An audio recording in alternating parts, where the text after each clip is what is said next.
Entonces, el señor secretario dará lectura a la cuenta. Gracias, presidente. La comisión ha recibido una moción de los diputados Alvarado, Arriagada, Campos, Farcas, Gaona, Lemus y Sabac, que modifica la ley 20.584, que regula los derechos y deberes que tienen las personas en relación con acciones vinculadas a su atención de salud, en el sentido de garantizar el derecho a ciertas prestaciones de salud mínima. Boletín 10.974-11. Se recibió un oficio de la ministra de Salud, mediante el cual responde a uno de esta comisión, en donde informa la existencia de normas, protocolos o directrices que regulan o refieren al parto natural. Otro oficio de la ministra de Salud, mediante el cual también responde a uno de esta comisión, y en donde informa el estado de funcionamiento de la unidad de esterilización del Hospital San José. Otro oficio de la ministra de Salud, también en respuesta a uno de esta comisión, en donde informa sobre las medidas adoptadas en relación a la calidad del agua potable suministrada por la empresa sanitaria Aguas del Valle S.A. en la ciudad de Ovalle. Oficio de la directora de FONASA, mediante el cual remite la glosa presupuestaria del programa número 1 FONASA. Se recibió un ejemplar del libro Jurisprudencia Judicial y Administrativa destacada de la Superintendencia de Salud, año 2015-2016. Y finalmente se recibió un correo del presidente de la Corporación Chilena contra el Cáncer de Próstata, doctor Felipe Balbontín, el cual solicita una audiencia a la Comisión para presentar los argumentos por los cuales cree que es posible avanzar en la lucha contra este cáncer. Es todo, presidente. Muchas gracias. Sobre la cuenta ofrezco la palabra. Diputada Rubilar. Sí, muchas gracias, presidente. Quisiera copia del oficio número 2, porque es una solicitud que yo hice hace un tiempo atrás. Y quisiera ver, presidente, si usted lo tiene bien, gestionar la asistencia del doctor Felipe Balbontín de la Corporación Chilena contra el Cáncer de Próstata. Yo creo que a muchos de nosotros nos llegó el mail de, efectivamente, la sociedad. La verdad es que la situación tiene que ver con la braquiterapia y problemas en la canasta GES de cáncer de próstata que no están siendo efectivas. Nosotros veíamos un poco la discusión que hoy día se daba en el Mercurio al respecto de, bueno, de uno de los temas que hoy día vamos a tocar, que tiene que ver con la canasta GES de depresión y cómo ha ido aumentando el suicidio. Bueno, no es que haya ido aumentando propiamente tal el suicidio por esto, en un tema puntual de la canasta. Nosotros somos un país con una tasa alta de suicidio, sobre todo juvenil, pero es un poco lo que la Comisión Investigadora AUGE determinó, presidente, que tenemos problemas con las canastas, tenemos problemas con el financiamiento y esto está pasando también en cáncer de próstata. Entonces, si usted en algún momento lo tiene bien, por favor recibir al doctor Felipe Balbontín para explicarnos cuál es la situación y ver cómo podemos trabajar para empezar este trabajo con el Ministerio de Salud. Gracias, presidente. Gracias, diputada Rubilar. Entonces, ¿se entregaría la información requerida? ¿Se agendará? Sí, y se agendará lo otro. Perfecto. ¿Algún sobre la cuenta? Diputado Alvarado. Gracias, presidente. Buen día. Saludar a todos. Pedir copia también del oficio número 4 y del número 7, presidente, si me puede llegar. Ok. Se le hará llegar entonces. Sobre la cuenta. Si no, puntos varios. Diputado Castro. Presidente, tengo una grave preocupación que quiero canalizarla aquí porque no sé si en las investigadoras respectivas esto se va a poder abordar. Yo preferiría que fuera en la Comisión de Salud. Me refiero a los graves problemas que existen en el cronograma de inversiones del Ministerio de Salud. La información que existe hoy día es cada vez más preocupante porque hay un conjunto de establecimientos que la autoridad dijo hace 2 años y medio atrás que los iba a retirar de la cartera concesionada, que los iba a construir con fondos públicos, se le apoyó, se hizo un proceso al respecto, hubo un intenso debate hace un año en el presupuesto 2016 en la sala de la Cámara de Diputados, que fue tormentoso en materia de inversiones, que fue la única cartera que estuvo en el ojo del huracán y al último minuto tuvieron que colocar un nuevo cronograma de inversiones. Ha pasado un año y nos estamos informando por distintos medios que hay irregularidades en las adjudicaciones y en las licitaciones provenientes de diversos servicios de salud. Estoy hablando Barros Luco, Chillán, Linares, San Antonio, Marga Marga, que ahora entró en comisión investigadora, etcétera. Entonces, Yo vengo planteando esto, presidente, hace varias oportunidades y otros parlamentarios también. Este es el momento en que esta Comisión de Salud le pida a la autoridad con claridad el estado del cronograma de inversión en Chile, porque esta situación ya no resiste más. Estamos plagados de irregularidades en distintos lugares y yo no creo que la Comisión de Salud tenga que ir a inventar otras comisiones investigadoras para saber esto. Se creó una para el Marga Marga, bien, pero aquí hay muchos otros establecimientos que no sabemos en qué condiciones se encuentran. Hay una información publicada en un medio digital que ha señalado que solo el 30% de los dineros para este año en materia de inversiones se han ejecutado. O sea, tenemos una ejecución que está francamente en el suelo, más los problemas que están hoy día en la Contraloría. Entonces yo le pido, presidente, que busquemos una alternativa para que aquí se convoque a la ministra de Salud, al jefe de inversiones del Ministerio de Salud y aclaremos esta situación ahora, este año, no en enero o después, porque esto está sucediendo en este minuto y yo preveo que van a haber conflictos en muchas localidades que están viendo postergados nuevamente los hospitales que se habían prometido en esta cartera de inversiones 2020, que yo presumo que no es tal ahora. Me gustaría saber cuál es la realidad con la información formal aquí en la Comisión de Salud. Gracias, presidente.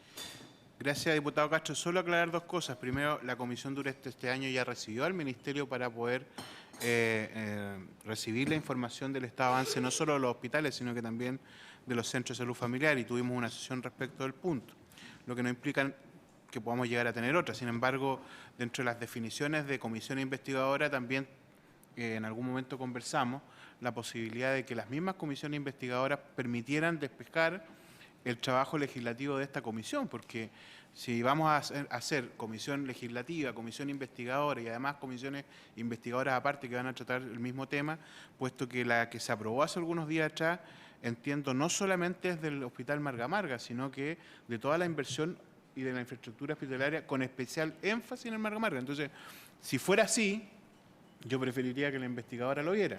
De no ser así, lo puedo corroborar. De no ser así, podemos entonces convocarle a la Comisión de Salud.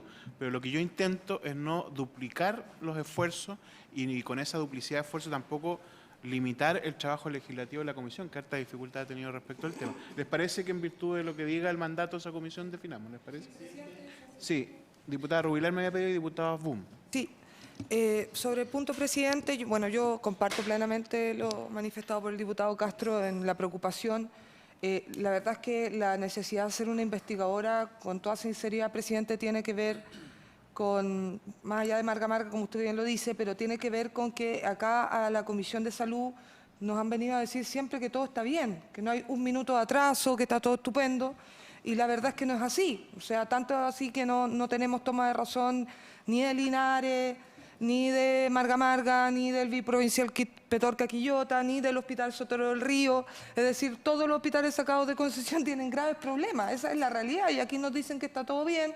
Informan de que el avance de la atención primaria también está bien, cuando en la intervención en la sala de presupuesto el diputado Urizar dice con mucho orgullo que llevan 24 centros de salud familiar entregados y que están muy bien. Y yo le quiero recordar al diputado Urizar que son 100 los comprometidos y les queda un año gobierno.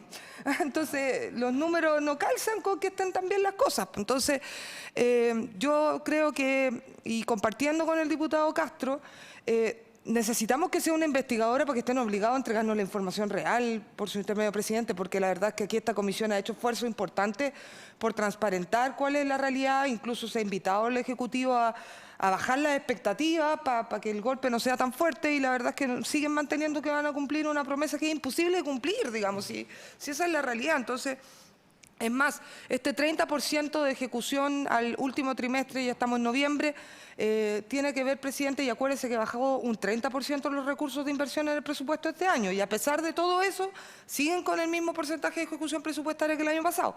Y esto tiene que ver porque estaban con toda la esperanza de que Marga Marga, el biprovincial Petorca Quillota, Linares, Chillán, etcétera, ahí pudieran gastar una parte importante del presupuesto de inversión. Al no haber tomado razón la Contraloría y estar siendo objetado todos y cada uno de esos hospitales, no tienen ninguna posibilidad de ejecutar y vamos a tener una ejecución bajísima, con los probables y consecuentes problemas de estar traspasando recursos al 29 y gastando en equipamiento a tonta y a loca. Entonces, Yo, presidente, quiero dejar en esta discusión de que comparto plenamente lo del diputado Castro, pero no creo que la Comisión de Salud, porque no lo ha logrado ya, logre transparentar realmente cuál es la situación del programa de inversiones. Y lo que sí le pediría al diputado Castro, por su intermedio, presidente, es que esté en la Comisión Investigadora de Infraestructura. Sí, están todos los hospitales ahí, no solamente Marga Marga, sí. Entonces, pedirle, y ojalá que la mayoría de esta comisión esté en esa, porque quién más que los que han estado en la Comisión de Salud saben cuál es el problema de la infraestructura hoy en día. Gracias, diputada Rubilar. Le ofrezco la palabra al diputado Fum y luego al diputado Ratke. A ver, yo encuentro que nosotros tenemos también, no solo ser una comisión legislativa, sino también tenemos una función de fiscalización y control. Siento que efectivamente nosotros tenemos una obligación, pero nosotros tampoco podemos olvidarnos de que no es necesario formar una comisión investigadora para solicitar en el fondo los antecedentes, para exigir en el fondo que las autoridades nos entreguen la información y así poder tomar una decisión en relación a la realidad que se está viviendo en materia de inversión pública en relación a salud. Yo creo que aquí no podemos y tenemos que entender que no es excluyente una cosa con la otra. Nosotros tenemos la función de legislar, pero también tenemos la función de controlar y fiscalizar, y no me parece que sea necesario formar una comisión investigadora para poder resolver esos temas. Porque la Comisión de Salud es la comisión especializada para poder discutir estos temas. Y muchas veces creo que las comisiones investigadoras van perdiendo el sentido para lo que fueron formadas. Y por lo mismo yo creo que en este tipo de comisiones donde tenemos que discutir, debatir y ver la realidad que se está viviendo y no necesariamente derivar a terceras comisiones algo que nos compete directamente, porque es la responsabilidad que nosotros tenemos. Gracias, diputado Afum. Yo solo quisiera hacer una aclaración. Esta comisión no está llamada precisamente a, si me escucha el diputado Afum y la diputada Rubilar, esta comisión, como cualquier comisión permanente, no está llamada a hacer investigación y fiscalización. Para eso existen las comisiones investigadoras y otros mecanismos de la Cámara, colegiadamente, para poder realizar actos de fiscalización a los gobiernos determinados. ¿Puedo terminar, diputado? Gracias, muchas gracias. Entonces, como habíamos dicho recién, que en virtud del mandato que hubiese emanado de la sala, íbamos o no a duplicar de nuevo, ya escuchamos, el Ministerio nos va a venir a decir lo que ya nos dijo, es que yo les voy a leer lo que efectivamente aprobamos el otro día, que es una comisión especial investigadora encargada de analizar las eventualidades e irregularidades en que pudo haberse incurrido en las licitaciones de los hospitales durante este gobierno, todos, con especial énfasis en el Hospital Provincial de Marga Marga. O sea, hay una comisión investigadora específicamente para lo que está requiriendo el diputado Castro. Por lo tanto, creo que sería duplicar esfuerzos. Por lo tanto, pediría que pudiéramos continuar entonces con la legislación. Diputado Ratke, ¿sobre el punto? ¿O? Sí, sobre el punto. La verdad es que yo he entendido lo del diputado Castro en sentido de sincerar la información que se entrega y que permanentemente se está divulgando. Porque, y yo comparto con los demás diputados que nuestra función de fiscalizadora es permanente. Ya no necesariamente tenemos que constituir una investigadora cada vez para este tema. Algunos de los que estamos acá concurrimos justamente a la mixta de presupuesto, donde se nos señaló una cantidad de los compromisos 20-20-20, donde aparecen ahí en construcción 27 hospitales, de los cuales dicen que van a estar efectivamente terminados al final de este periodo 20. ¿Cuáles son? No se nos dijo, no está esa información. Solamente se señaló que como están en construcción 27, se espera que 20 al menos lleguen a la etapa final de estar terminados. Pero yo entiendo que el diputado Castro lo que le interesa es saber sincerar la información, no saber solamente las irregularidades que pueden existir respecto a las licitaciones, y para eso también necesitamos, y este diputado necesita, saber cuáles son los 20, 20 y 20 con nombre y apellido, no una cosa genérica que finalmente pueden ser esto, pueden ser los otros, porque es una información que a nosotros se nos requiere permanentemente en todos los lugares. Si bien es cierto, diputado Ratke, esa información sí fue entregada a la comisión mixta, podemos requerir la información al Ministerio de Salud, yo no tengo problema en poder oficiar para que nos envíen esa información, pero distraer toda una sesión para eso una vez más, cuando además hay una comisión investigadora, creo que no es lo más correcto. Claro, además tenemos que escuchar a nuestros invitados, ¿no? Entonces, yo requeriría que pidiéramos esa información, si así estima usted, a través de oficio. Bien, así se acuerda. Y la última palabra, porque necesitamos partir con la sesión, diputado. Muchas gracias, diputado. Quisiera pedir, presidente, si podría darse la posibilidad que vengan a exponer los buzos mariscadores de la región de Coquimbo.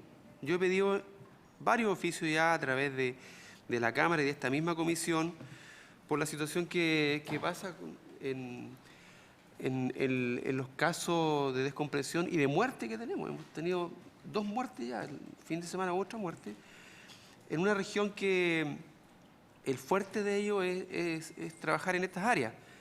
Y donde está la Cámara es en Valparaíso. Ustedes comprenderán que si ocurre algo en La Serena, al norte, en Liguera, de ahí a que llegue a Valparaíso, pasa lo que ha ocurrido. Gente joven, con familia, productiva. Y por otro lado, hay una Cámara que habría regulado en particular en Los Vilos. Entonces, esto ya se ha prolongado mucho, no he tenido la respuesta de los oficios que hemos solicitado. Y si se pudiera dar esa posibilidad en esta comisión para ver el tema, porque es un tema de alto impacto social, porque las muertes en la punta del iceberg, también hay gente que queda postrada. Entonces, ver eso en 30 minutos, presidente, en esta comisión. Bien, vamos a concordarlo después entonces para poder cuadrar las fechas. Bien, ahora voy a dar la bienvenida de manera oficial entonces a nuestros invitados. Hoy día nos acompaña la profesora de la Facultad de Derecho de la Universidad de Chile, la señora Fabiola Latrop, bienvenida.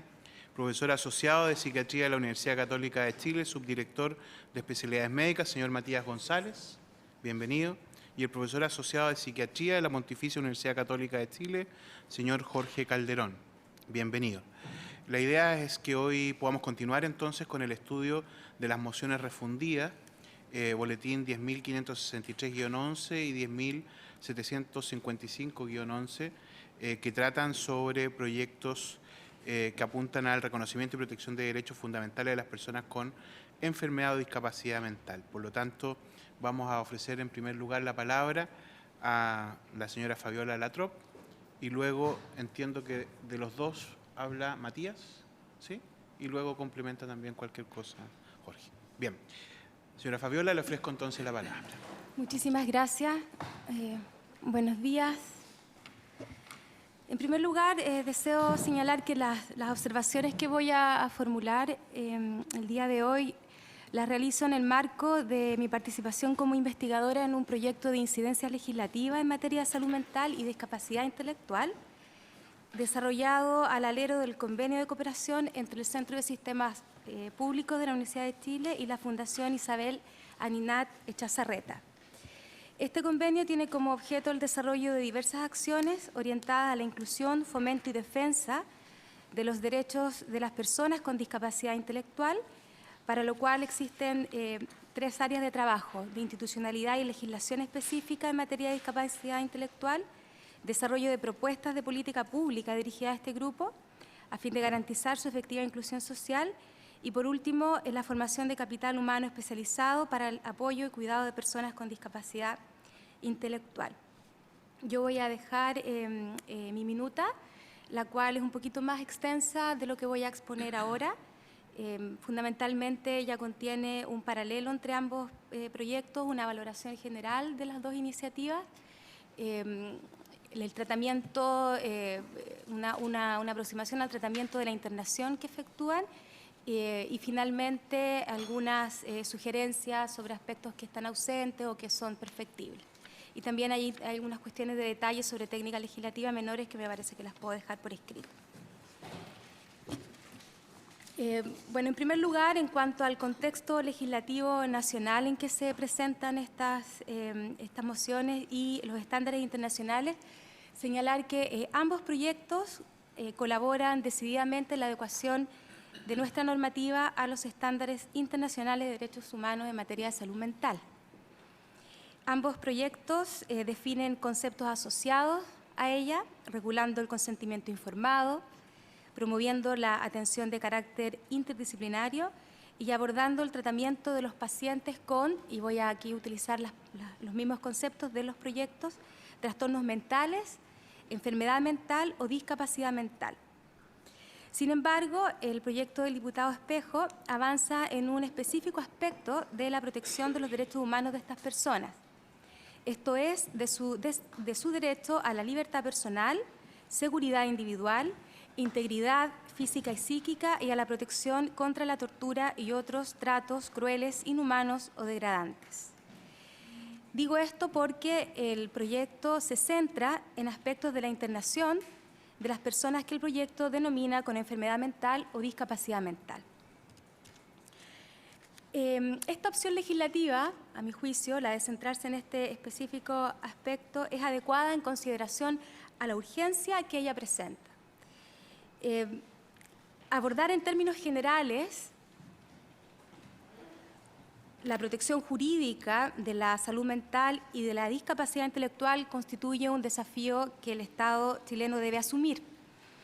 Es necesario avanzar hacia un marco normativo amplio que contenga estándares generales, institucionalidad, recursos, garantías para la protección del derecho a la salud mental, incluida la discapacidad intelectual. Es necesaria entonces una ley de salud amplia que cree un sistema de protección integral para la salud mental en Chile, como lo hacen los países que tienen estas normas y estructuras. Dicho esto, no obstante, a mi juicio, el cumplimiento de esta obligación del Estado no es incompatible con el establecimiento de un estatuto protector especial de ciertos derechos que requiere una regulación mucho más pormenorizada y que puede y debe asumirse en forma inmediata. En efecto, existen estudios que señalan que solo una minoría de países en nuestra región cuenta con legislación especial en salud mental relativamente reciente. En este sentido, la legislación más moderna es la de la Nación de Argentina, de 2010, que responde en efecto a un modelo comunitario de atención. Cabe considerar que la observación general número 1 de 2014 del Comité sobre los Derechos de las Personas con Discapacidad señala que tras la ratificación de la Convención, los Estados partes deben comenzar inmediatamente a adoptar medidas para hacer realidad los derechos consagrados en el artículo 12. A su matiz acá en cuanto a la regla general de la progresividad y la efectividad de los derechos. En materia de internación, en específico, esta observación señala que los Estados deben eliminar las políticas y las disposiciones que permiten o perpetran el tratamiento forzoso. Asimismo, en las observaciones finales de este comité sobre el informe inicial al Estado de Chile de abril de 2016, se recomienda revisar el criterio de peligrosidad que determina el internamiento forzado en centros psiquiátricos. Asimismo, le recomienda prohibir la institucionalización forzada por motivo de discapacidad. Y efectivamente, dice esto el comité porque la situación jurídica en materia de internación forzosa contradice los estándares internacionales, pese a que nuestro país cuenta con legislación relativamente reciente en esta materia. La Ley 20.584, como ustedes saben, reconoce el derecho de las personas a consentir para la realización de procedimientos y tratamientos, pero permite, lamentablemente, tratamientos invasivos e irreversibles sin contar con el consentimiento del paciente. Este derecho a consentir es también limitado al establecerse mecanismos para internar sin consentimiento previo en ciertas situaciones de riesgo en manos de la sola autoridad sanitaria con una intervención muy marginal del sistema judicial. Al respecto, las comisiones regionales de protección dependientes de la autoridad sanitaria que pueden recurrir a la justicia en casos de irregularidades que vulneren la ley y los derechos son autoridades no externas al propio sistema de salud y lo efectúan sin participación del sistema judicial, lo que efectivamente le resta imparcialidad al funcionamiento del sistema. En cuanto al abordaje técnico-legislativo de estas materias específicas, me permito reproducir lo que el Manual de Recursos de la Organización Mundial de la Salud sobre Salud Mental, Derechos Humanos y Legislación señala. Este manual establece que la cuestión central para la salud mental en cuanto al ingreso involuntario y el tratamiento involuntario es la de delinear las circunstancias en las que estos se consideren adecuados y detallar los procedimientos idóneos. Por eso es que decía hace unos momentos que el tratamiento de esta cuestión en específico requiere una regulación mucho más específica que es abordable en una ley corta, por así decirlo, no de salud mental. Para asegurarse de que los derechos sean adecuadamente protegidos, esta parte de la legislación requiere usualmente de una exposición relativamente detallada de los procedimientos legales y por ende puede ser bastante extensa. Por su parte, debe subrayarse que la restricción de derechos debe ser autorizada por una ley y no por reglamentos como sucede actualmente. Conforme a nuestro marco constitucional, la regulación y desarrollo de garantías debe ser efectuado por una norma de rango legal sometida a los debidos controles de constitucionalidad.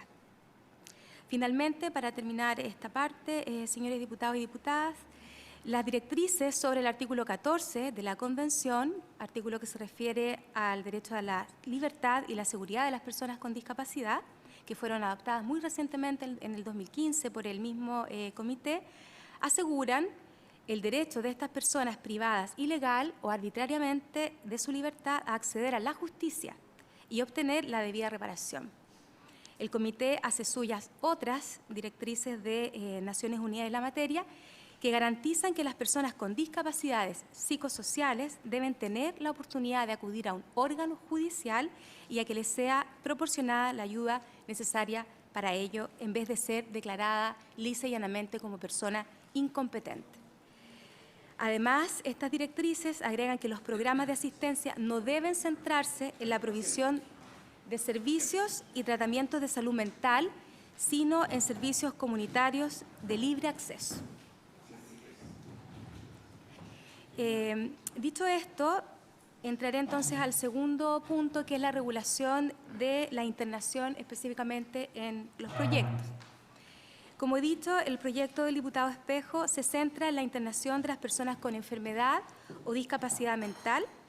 Si bien se refiere a la internación voluntaria, en específico la de carácter prolongado, el énfasis del procedimiento de protección de derechos está puesto en casos de ausencia de consentimiento. De esta forma, el diputado Espejo, siguiendo de cerca la ley argentina de 2010, construye la propuesta a partir de la idea de que la internación voluntaria es a posteriori, es decir, que solo está validando, ¿verdad?, una intervención judicial, o sea, la intervención judicial es a posteriori, ¿verdad?, solo se valida una internación que ya ha sido efectuada. El artículo 12, inciso segundo del proyecto, señala que la internación voluntaria debidamente fundada debe notificarse obligatoriamente en el plazo de 12 horas al juez competente y al órgano de revisión, dejándose constancia del cumplimiento de las garantías establecidas en el artículo 11. Existen en este punto algunos aspectos que a mi juicio son oscuros y que pueden mejorarse. El artículo 12, inciso segundo, presupone que la intervención involuntaria debe estar debidamente fundada. No queda totalmente claro quién debe fundarla. A la luz del texto completo del proyecto se entiende que es lo que el proyecto denomina el equipo de salud. Asimismo, no se señala expresamente desde cuándo se cuenta el plazo de 12 horas, puede ser desde la internación propiamente tal o desde que el equipo médico la decide. Asimismo, no se señala un método de notificación al juez. Y por último, no queda claro cuál es este órgano revisor, a que alude la mencionada norma. Por su parte, si bien el artículo séptimo, letra E, se refiere a ambos tipos de internaciones, consagrando el derecho a que un juez autorice y supervise periódicamente las condiciones de esta internación, no queda claro el procedimiento al cual debe ajustarse no queda claro el procedimiento al cual debe ajustarse el conocimiento judicial de la internación voluntaria prolongada. Esto, pues, el artículo 11 señala que la intervención involuntaria afecta el derecho a la libertad personal, de modo que deberá siempre ser autorizada y revisada por el juez de la Corte de Apelaciones respectiva, de acuerdo a lo que señala el artículo 21 de la Constitución, sin señalar claramente qué órgano ni bajo qué procedimiento conoce de la internación voluntaria prolongada. El tribunal competente, entiendo, para conocer de ambos casos de internación cuando corresponda, es la Sala de la Corte de Apelaciones respectiva en conformidad a su funcionamiento ordinario o extraordinario, aun cuando el proyecto del diputado refiere al juez de dicha Corte. El mismo informe de la Corte Suprema, hecho llegar a esta comisión, ¿verdad?, hace ver que esta alusión es errónea, pues no corresponde que conozca un ministro de Corte en calidad de juez unipersonal. La Sala de la Corte, entonces, deberá sustanciar la autorización y la revisión de la internación involuntaria conforme se conoce el recurso de amparo. Al respecto, no queda clara tampoco la competencia relativa que debe entenderse por Corte de Apelaciones respectiva. Si es el lugar, la Corte del lugar donde se encuentra la persona internada o no. Cabe tener en cuenta, además, que el artículo 13, al referirse al derecho a la defensa de la persona internada, así como a la posibilidad de reclamar de esta internación y de solicitar la externación, se refiere también a aspectos procedimentales. En efecto, de esta norma se desprende que el procedimiento judicial que el proyecto del diputado prevé para estos dos últimos casos, esto es reclamo de la internación y solicitud de la externación, es el contenido en el auto acordado del recurso de protección. Con respecto a este artículo 13, recomiendo separar lo relativo al derecho a la defensa, que podría ubicarse más bien en el catálogo de derechos que establece el artículo 7º, separarlo entonces de las reclamaciones de internación y solicitudes de externación que establece. Asimismo, debiera aclararse a qué se refiere con que el juez deberá garantizar un procedimiento contradictorio de ser necesario, a que en ciertas situaciones puede no abrir debate sobre la internación.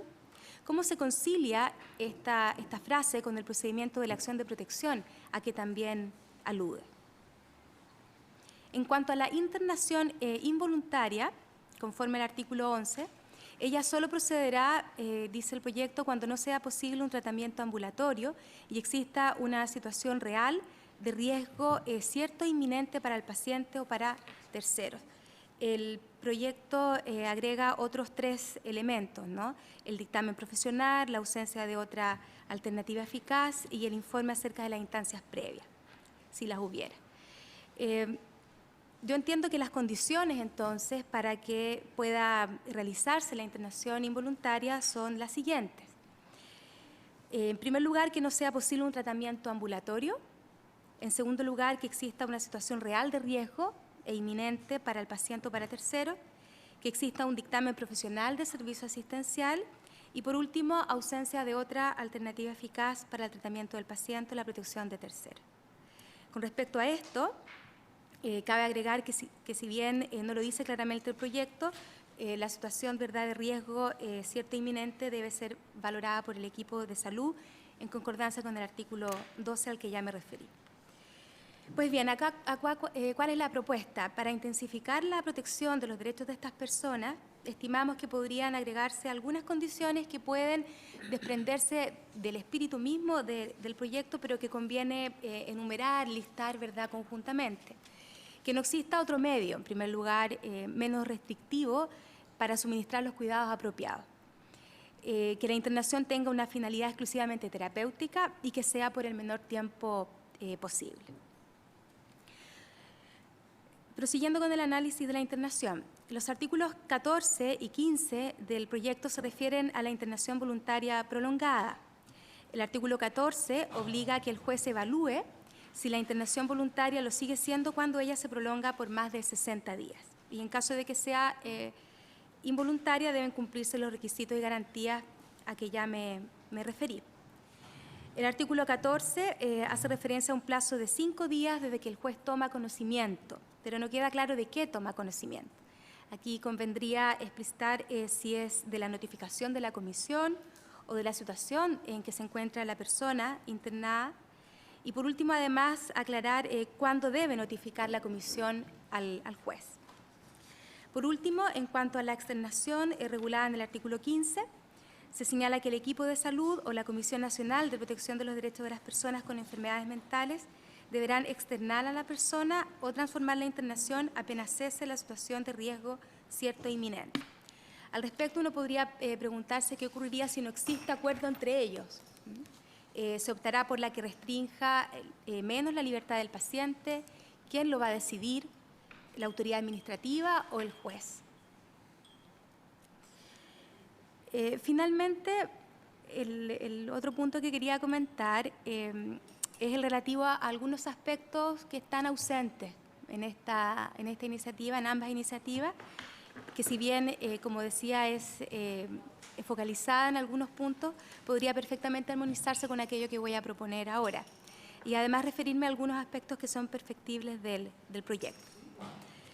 Bueno, en primer lugar, una cuestión que a mí me parece básica es que la iniciativa considere explícitamente la noción de discapacidad intelectual, que es distinta. Esta es una específica forma de discapacidad que se diferencia de la discapacidad psiquiátrica. Dicho esto, entonces debiera revisarse el título de la ley y sus conceptos claves, de manera de rechazar frases, por ejemplo, como la de enfermedad mental o de discapacidad mental. La discapacidad intelectual no es una enfermedad, es en el peor de los casos una condición y en el mejor de los casos, a la luz de la Convención, una posición en la que se encuentra una persona. Es sencillamente una diferencia. En segundo lugar, en materia de capacidad, de la regulación de la capacidad, se advierten también de falencias. El artículo 4 del proyecto del diputado Espejo confunde, a mi juicio, la capacidad jurídica con la capacidad mental. En este sentido, la observación general número 1 del comité, a propósito del artículo 12 de la Convención, señala que la capacidad jurídica y la capacidad mental son conceptos distintos. La capacidad jurídica es la capacidad para ser titular de derechos y obligaciones, conocido también como capacidad legal, y de ejercer esos derechos y obligaciones, que es la legitimación para actuar. Es la clave, dice el comité, para acceder a una participación verdadera en la sociedad. Y luego agrega que en virtud del artículo 12 de la Convención, los déficits en la capacidad mental, ya sean supuestos o reales, no deben utilizarse como justificación para negar la capacidad jurídica. El articulado entonces debiese incorporar la obligación del Estado de proporcionar el acceso al apoyo necesario para que las personas con discapacidad tomen decisiones con efectos jurídicos. Asimismo, se requiere mayor claridad en este artículo sobre la presunción de capacidad. Se presume la capacidad, pero no se presume la competencia. Así como también debieran regularse las hipótesis de excepción, que por cierto van a existir, ¿no?, a esa presunción de capacidad. En especial a cómo estas excepciones a la presunción de capacidad van a funcionar. Por su parte, no puedo dejar de decir que esta presunción debe incluir no solo a los adultos, sino a todas las personas, evitando que los niños y niñas, y especialmente los adolescentes y las adolescentes, queden fuera de la protección de la ley. Esto teniendo en cuenta que el proyecto de ley del Sistema de Garantía de los Derechos de la Niñez considera, ¿verdad?, como sujeto de derecho al niño, entendiendo por este a todo ser humano menor de 18 años. Este artículo ha sido ya votado por la Comisión de Familia y de Adulto Mayor en el sentido que acabo de señalar. Una solución en cuanto al proyecto podría señalar que todas las personas son competentes para dar consentimiento informado válido y que en el caso de los niños se deberá considerar su opinión en virtud de su edad, ¿verdad?, y madurez. A mayor abundamiento, dentro del artículo 5 debiera incluirse específicamente el deber del Estado de asegurar a todos los niños con discapacidad el goce pleno de sus derechos. Enseguida, para evitar utilizar la frase como regla general del artículo y a menos que en el fondo quitan peso a la presunción de capacidad y de competencia, debiera considerarse en un artículo aparte las hipótesis de excepción. En este último sentido, debe aclararse que en los casos en que se acredite conforme a estándares de carga de la prueba, la incompetencia de la persona, no desaparece la capacidad. Esta persona debe ser debidamente acompañada, apoyada por quien corresponda para evitar así abrir un paso fácil a la sustitución del consentimiento, que es lo que hace nuestra actual normativa. En tercer lugar, en materia de consentimiento es necesario reforzar el rechazo al uso directo e indiscriminado del consentimiento por sustitución que tiene lugar en la práctica. Se recurre con demasiada frecuencia a esta sustitución. En el artículo 6º del proyecto del diputado Espejo debe enfatizarse la necesidad de un cambio a un modelo de consentimiento con apoyo, sin hacer referencias, ojalá, a la ley 20.584, que ha recibido ya bastantes críticas en torno a la regulación sobre el consentimiento. Junto a la recepción de información para el consentimiento informado, debe reforzarse la idea de acompañamiento. No basta con tener mayor información, sino que debe apoyarse el proceso de toma de decisiones por parte de la persona de apoyo, que le permita comprender y adoptar una decisión adecuada, propia, pero con acompañamiento. En este sentido, en general, me permito señalar, el personal médico y o social es importante, sin duda, para el acompañamiento de las decisiones, pero es necesario evitar una sobreparticipación de estos equipos en el sentido que ellos terminen sustituyendo en la práctica la decisión final. El apoyo no es solo de equipos médicos y o sociales, sino también especialmente de personas relevantes para el cuidado, familiares o terceros cercanos.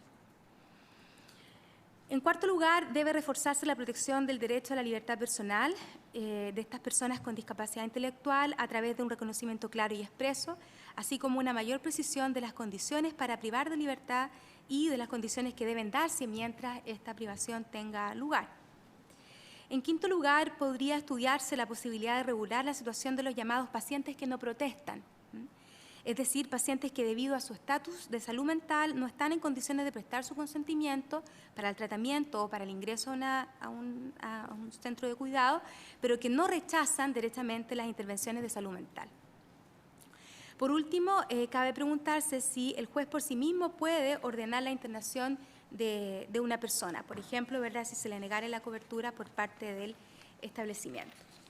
Esto es todo lo que debo señalar, señor presidente. Muchas gracias por la invitación a través de su intermedio. Voy a dejar entonces una minuta que además completa algunos aspectos técnicos de los proyectos y además hace un paralelo entre ambas iniciativas.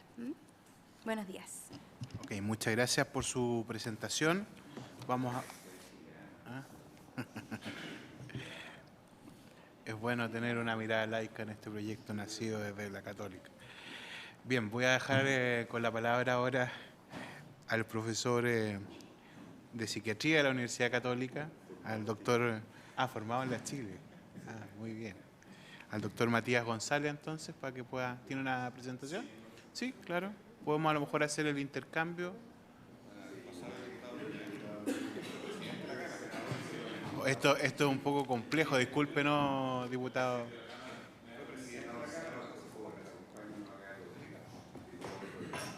No ha sido menor el cambio que hemos realizado.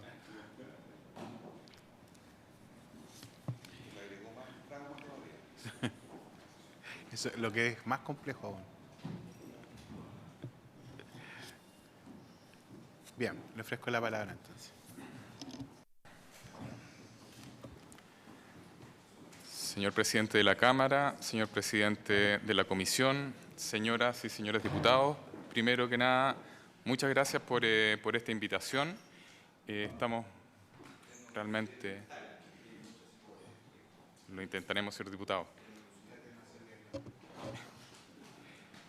La verdad que para nosotros es un motivo de mucha alegría saber que estamos avanzando en el desarrollo de un anhelo que han tenido muchos pacientes, familiares de pacientes y muchos grupos de profesionales que hemos trabajado con pacientes mentales.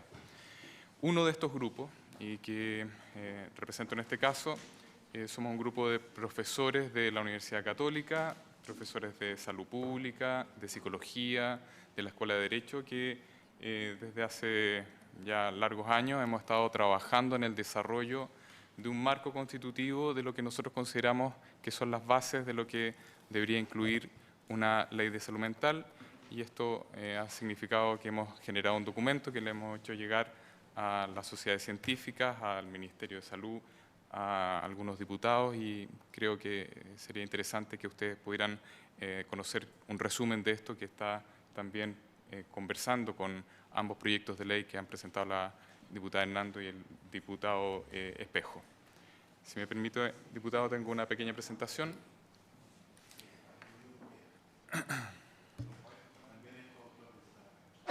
Son varios los diputados, exactamente. Sí. corrijo entonces, son varios los diputados que están fundiendo, me refiero a los diputados que patrocinaron inicialmente esta propuesta. La salud mental la podemos definir inicialmente como un estado de bienestar en el que cada individuo desarrolla su potencial, puede lidiar con el estrés normal de la vida y lograr un desarrollo laboral productivo y provechoso, y es capaz de hacer una contribución a su comunidad. Y eso es lo que esperamos de cada uno de nosotros que estamos aquí presentes, así como también de todos nuestros pacientes que están sometidos a trabajo y tratamiento. ¿Por qué el tema de salud mental es relevante para Chile? Esto tiene que ver con un componente históricamente rezagado en las políticas de salud. Ha sido tradicionalmente el último de la fila de invitados a los problemas de salud, y progresivamente, gracias a distintas iniciativas, esto ha ido poniéndose cada vez más en la piedra de tope del debate. Ha habido una presencia que ha sido escasa en planes y programas, y no ha sido incorporada con énfasis adecuado en las políticas de salud. Esto a pesar de que la información disponible en Chile, señor presidente, sobre salud mental implica una alta prevalencia de enfermedades y problemas de salud mental, como ha sido ampliamente difundido en la opinión pública en el último tiempo, y esta ha sido opacada probablemente por la hegemonía que llevan los problemas de salud crónicos de nuestra población, que son los problemas de enfermedades crónicas tradicionales y que han opacado probablemente el manejo apropiado de los problemas de salud mental. Esto con una paradoja, porque la mayoría de los problemas de salud mental están presentes en los pacientes que sufren enfermedades crónicas, así como también las personas que sufren enfermedades crónicas tienen enfermedades, coexisten con enfermedades o trastornos mentales. Si lo vemos desde el punto de vista del impacto social que esto genera, obviamente desde el punto de vista de las prevalencias, es altísimo la prevalencia de problemas mentales que hay en nuestro país, pero lo podemos ver desde esta otra perspectiva en un reciente estudio publicado en una importante revista, el New England Journal of Medicine, en que en los años de vida proyectados de nuestras sociedades, los problemas de salud mental, señor presidente, ocupan el primer lugar. Los trastornos mentales y del comportamiento son una causa prevalente de carga de enfermedad, y se estima que con el tiempo este impacto va a ir creciendo, no disminuyendo, en la medida que la medicina ha sido más capaz de resolver los problemas agudos y resolver gran parte de la morbilidad. Nos quedan aquellos que son parte de problemas que tienen multicausalidad en su origen, como los problemas de salud mental. ¿Por qué salud mental? ¿Por qué queremos poner énfasis en esta área? Porque creemos que hasta el momento, si es que no le damos un adecuado énfasis desde el punto de vista de políticas, planes y programas, cosa que está haciendo el Ministerio con el nuevo Plan de Salud Mental Nacional, la poca influencia en el control de la tendencia a los problemas de salud mental en Chile podría perpetuar esta situación, lo que desde nuestro punto de vista es un problema gravísimo. La escasa cobertura en aspectos de protección de derechos es otro tema que nos parece tremendamente esencial y que probablemente es lo que vamos a discutir con mayor énfasis en el transcurso de la discusión de este proyecto de ley. Los problemas de salud mental en su globo, señor presidente, satisfacen ampliamente los criterios clásicos para constituirse en un problema clásico de salud pública. Vale decir, los problemas de salud pública, que son los que tiene que mirar un Estado para hacerse cargo de ellos, están puestos en estos criterios: la magnitud, la frecuencia, la tendencia, la proyección, vale decir cómo se espera que siga evolucionando este tipo de fenómenos, el impacto social de sus efectos, cuánto impacta a nuestros pacientes, a sus allegados, a sus familiares, los efectos en la esfera económica, el potente impacto que tiene el peso que invertimos en salud mental en relación al desarrollo de un país en armonía. La sensibilidad a las intervenciones, vale decir, cuán capaces podemos ser de intervenir sobre estas situaciones y generar un cambio efectivo. Hay numerosos ejemplos en la literatura, ejemplos concretos. En el Reino Unido se propuso hace algunos años atrás invertir en formar buenos psicólogos con buenos estándares de atención, y eso significó un retorno desde el Producto Interno Bruto del Reino Unido muy significativo. Y otros temas contemporáneos que son los que probablemente podemos discutir también en esta sesión. Hoy, salud mental es un tema altamente sensible para nuestra sociedad. Es probablemente una prioridad social. Determinan y son consecuencia de desigualdades manifiestas, vale decir, aumentan las brechas de los pacientes que lo sufren y de sus familiares y, por sobre todo, pueden ser sujetos de vulneración de sus derechos humanos esenciales, porque son probablemente los más sensibles de ser afectados por otros y por un Estado que no cumpla con el cuidado apropiado de su derecho a ser individuo. Nos parece pertinente, por tanto, señor presidente, que la intervención estructural en salud mental esté puesta en el contexto que hoy sí disponemos de una métrica adecuada que visibiliza de buena forma el problema. Sabemos qué es lo que está sucediendo, tenemos números suficientes, sabemos el tamaño de la situación y el tamaño del problema que tenemos. Sabemos que hay un vínculo entre salud mental y los determinantes sociales, señor presidente, que sugiere una inclusión de la salud mental en todas las políticas de salud y que hay evidencia comparada que legislar resuelve esta dificultad y no la complejiza más, que es uno de los paradigmas que tenemos que también tener en cuenta. Por cierto que creemos que hay un imperativo ético. Nos parece que la ética es clave a la hora de profundizar en los proyectos legislativos.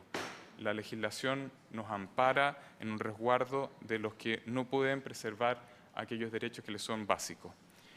Y tenemos, por cierto, en nuestro criterio, compromisos país ya suscritos en distintos convenios internacionales, Convención de Caracas, por mencionar solo algunos.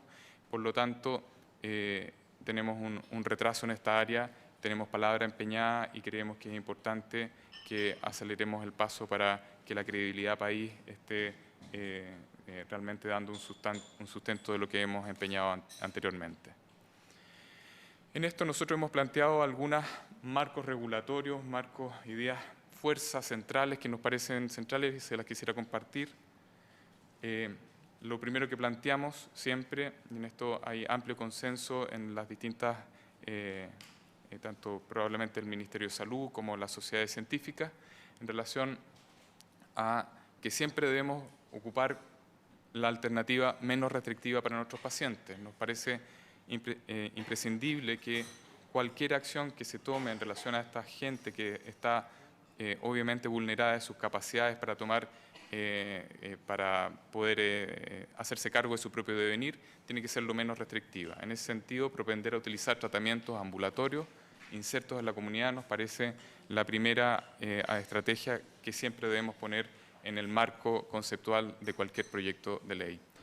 En relación al ingreso involuntario en circunstancias excepcionales, se debe realizar y esto debe incluir procedimientos necesarios para proteger los derechos del paciente. Son sujetos de derecho, requieren de que nosotros protejamos esos derechos y eso es lo que debe estar puesto en este contexto. Y los requisitos básicos que nosotros proponemos en ese sentido, un psiquiatra legalmente reconocido que debe hacer un diagnóstico de un trastorno mental primero y después un profesional convencido de que el trastorno mental representa alta probabilidad de daño inminente a sí mismo o a otros o que el trastorno somete al paciente a un riesgo evidente de deterioro de su condición.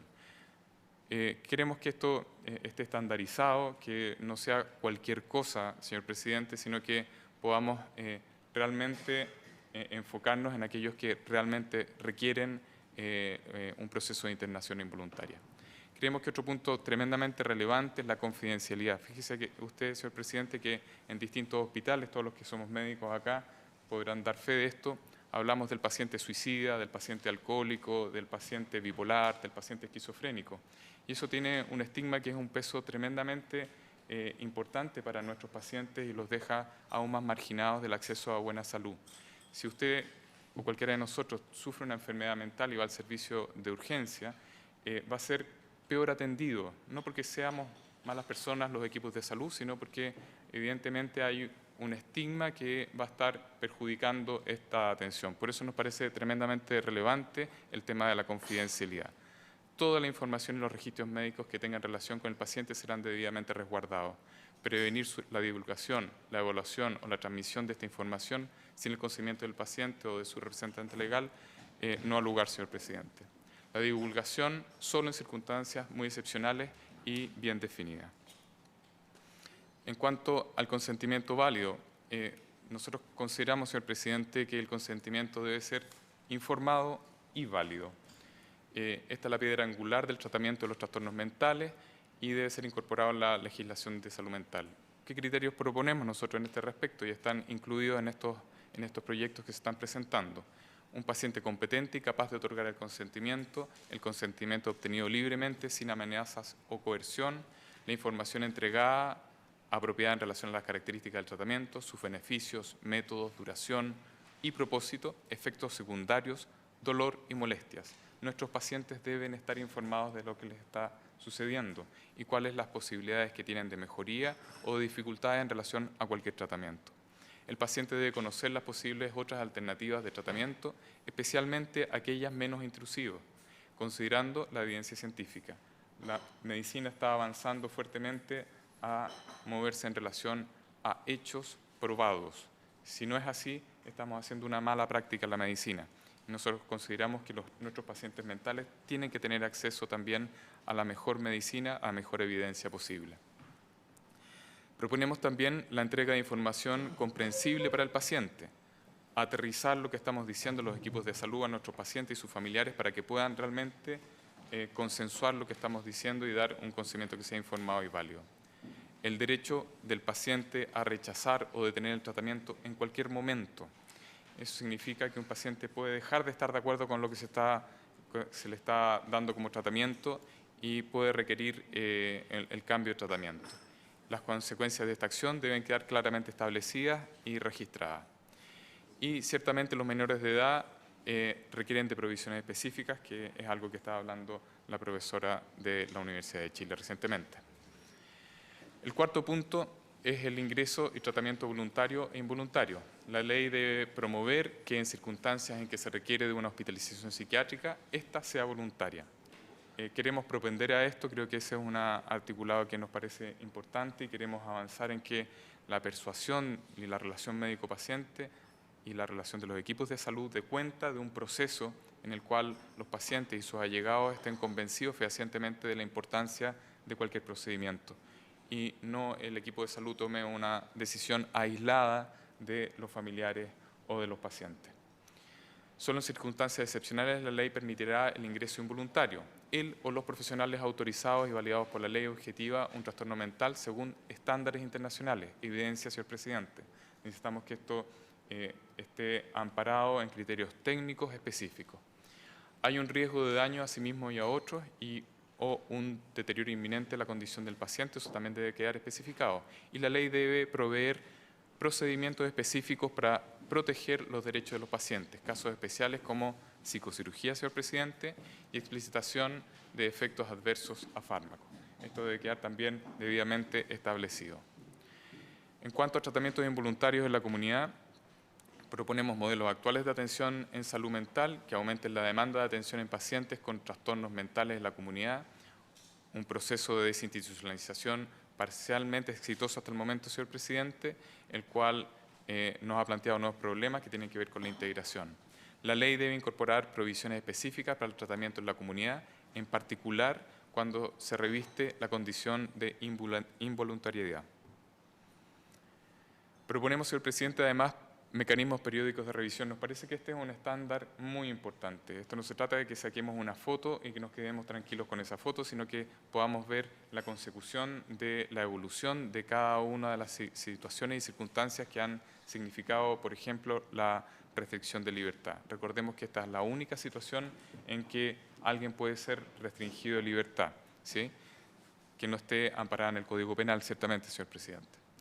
Proveer mecanismos de evaluación periódica en todas las instancias que afectan la libertad o integridad de las personas que sufren un trastorno. Esto está en la Declaración de Naciones Unidas del año 91.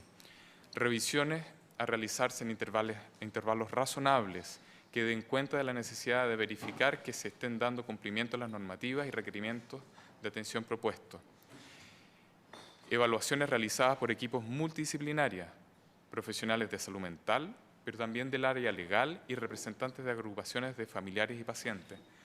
Creemos nosotros en un proceso más integrativo, en que haya otros actores que tomen conocimiento de lo que está sucediendo y no solamente quede sindicado en nuestros profesionales médicos. La competencia o capacidades debe estar incorporada a la definición de competencia, lo que no necesariamente es una condición asociada a problemas de salud mental, que debe distinguirse de la capacidad civil, y creo que eso también tiene que estar ampliamente discutido en esta ley. En resumen, señor presidente, creemos que este es un momento propicio, oportuno probablemente para nuestros tiempos políticos, a pesar de todas las dificultades que estamos viviendo como país y que han tenido que lidiar ustedes en este último tiempo, pero creemos que esta es una buena noticia, que tenemos una idea que puede dar un importante fruto para que familiares y pacientes que tienen estas dificultades estén más protegidos.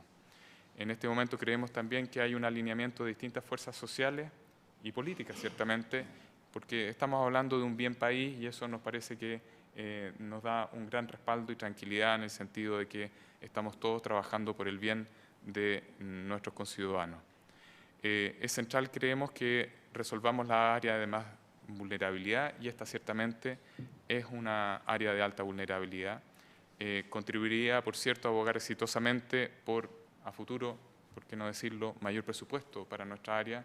Recordemos que tenemos todavía muy pocas patologías auge puestas en el tema de salud mental, y probablemente que nosotros partamos con esto como un proyecto que ampare los derechos de nuestros pacientes y los sindiquemos como sujetos de derecho, puede dar pie a un espiral de otras áreas de desarrollo en el área de salud mental que nos parece imprescindible que sigamos elaborando, y probablemente sea un importante refuerzo para este plan de salud mental que está desarrollando el Ministerio de Salud, o futuros planes de salud mental que se desarrollen. Creemos que esto también nos va a permitir innovar, investigar y desarrollar futuros recursos propios de nuestro país para tener los mejores insumos posibles para atender de mejor manera a nuestros pacientes mentales. Eso es lo que le tenía preparado, señor presidente. Muchas gracias. Bien, le doy las gracias entonces al doctor Matías González, profesor asociado del Departamento de Psiquiatría de la Facultad de Medicina de la Pontificia Universidad Católica de Chile. Voy a ofrecer ahora la palabra a los señores parlamentarios para que puedan hacer las consultas. ¿Sí, también va a exponer o va a quedar en complemento para las preguntas? Sí, un comentario. Ok, es que en virtud del tiempo. Sí, solo agregar a la exposición de Matías que me parece a mí que la virtud de las iniciativas de proyecto de ley presentadas por el diputado Espejo y diputada Hernando es que pienso yo que captan el meollo, el centro del problema, ¿cierto? Que es que en Chile sucede un hecho inédito, pero no reconocido, de que hay una instancia en que una persona es privada de libertad sin que haya una participación de organismos judiciales ni un mecanismo de revisión de esa decisión.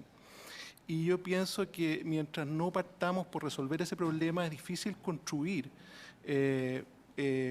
proyectos de ley que sean más complejos, que requieran vinculaciones intersectoriales, si es que no se resuelve el hecho concreto y básico que el paciente con un trastorno mental en estos momentos no es un sujeto de derecho desde un punto de vista de sus derechos humanos básicos.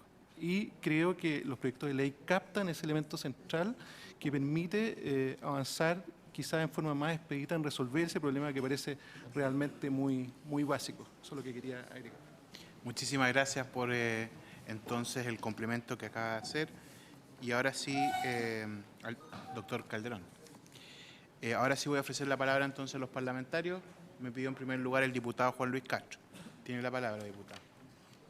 Presidente, bueno, yo soy firmante de una de las mociones, la que encabezó el diputado Espejo en este caso. Son complementarias las dos. Yo quiero preguntar lo siguiente. ¿Hay voluntad política del Ministerio de Salud de apoyar los programas de salud mental? ¿Mejoró el presupuesto de salud mental en el presupuesto 2017? ¿El que se acaba de aprobar? ¿Mejoró? ¿Cuánto mejoró? Segundo, ¿qué opinión tienen ustedes de las dos grandes áreas de enfermedades que hoy día son parte de la demanda asistencial de ustedes, como son los trastornos del ánimo y las adicciones? ¿Cómo se está cubriendo esto que ambas son parte del Plan Auge?